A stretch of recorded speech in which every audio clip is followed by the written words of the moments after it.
Hey educators, it is Tim from the Teachers on Fire podcast. I hope you are subscribed and following me there.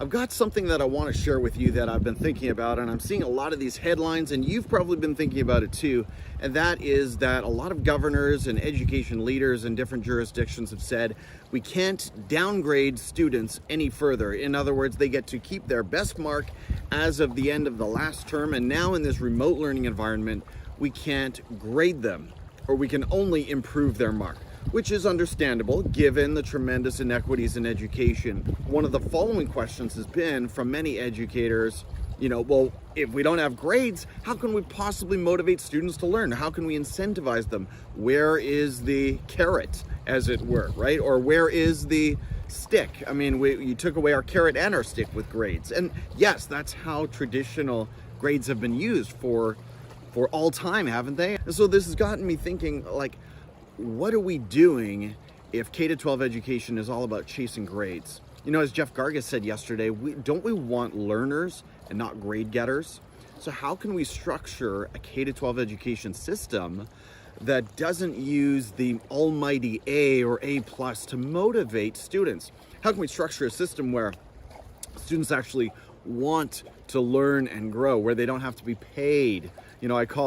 I've written a post called Stop Treating Grades as Wages, because I think we do that. We say, oh, you've worked this hard, we'll pay you. Oh, you want to work some more, we'll pay you some more bonus marks.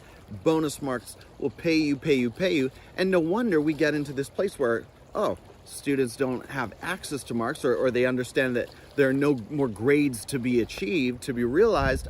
Suddenly they don't want to work, and we're surprised or we're frustrated. Well, that's the system that we've created.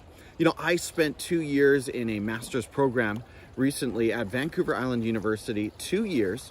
And in that time, I read a lot of papers, wrote a lot of papers, read a lot of books, spent a lot of time in classes with colleagues, a lot of time listening, a lot of time learning. And then, of course, I wrote a 65-page thesis paper and did the field research and the lit review for that. I did all of this work, and there was not a single A or percentage that came back. In other words, my transcript is gradeless.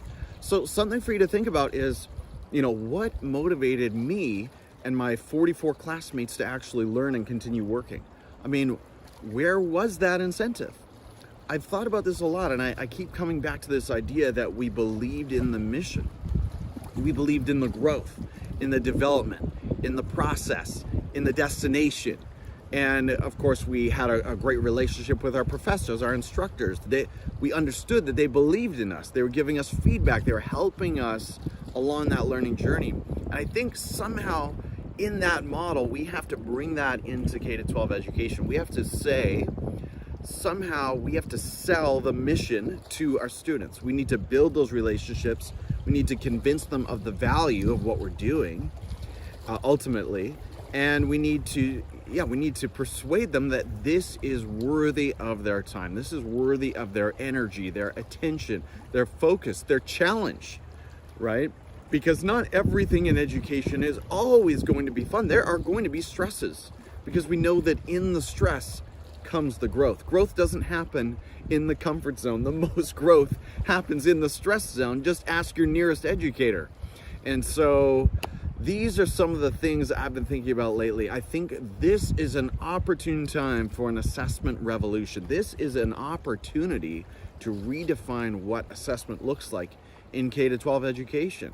So whatever jurisdiction you find yourself in, whatever district, whatever school, start that conversation about what would this look like if we took out grades, and put aside for a moment the reality that I know many people deal with in terms of college and university admission, okay? Just put that aside for a moment and say, what could this model look like if we went completely gradeless?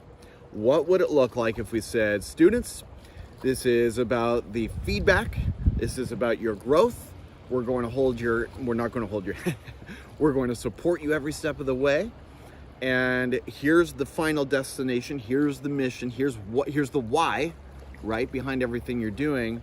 But we're not going to pay you in terms of grades, because I just think we really lose something when we make this arrangement with students, when we create this game that says you work and we will pay you, you know.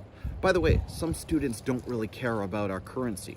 They don't care about our wages, right? For whatever reason, they've checked out. They're not playing the game. So we need something better. We need a more powerful, a more compelling why. Something for you to think about. Does any of that resonate with you? Let me know. I'd love to hear your thoughts. I'm hoping to continue these conversations on the Teachers on Fire podcast. So make sure you subscribe, take a listen there as well. Educators, wherever you are, whatever you're learning, take care and stay safe.